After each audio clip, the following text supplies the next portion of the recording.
Dan renung apa you layan anak you all. Ada tak macam ni?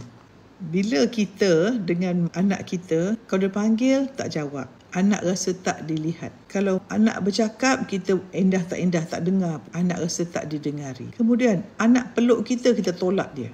Anak perlu sentuhan, tak beri sentuhan. Anak perlu pujian, tak beri pujian. Kemudian tak diraikan.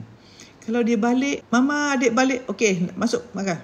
Oh, tak kata, wow, bestnya anak mama selamat, belajar apa hari ni. You tak raikan anak you. Dan yang kelima, you tak buat dia rasa penting pun.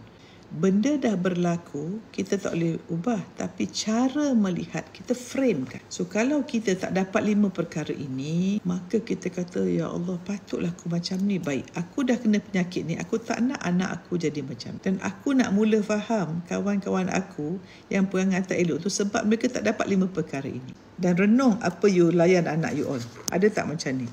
Bila kita dengan anak kita, kalau dia panggil tak jawab, anak rasa tak dilihat. Kalau anak bercakap, kita endah tak dengar, anak rasa tak didengari. Kemudian anak peluk kita tolak dia.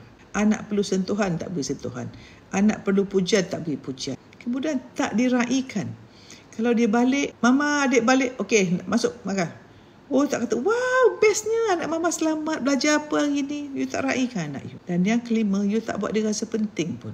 Benda dah berlaku, kita tak boleh ubah. Tapi cara melihat, kita frame kan. So, kalau kita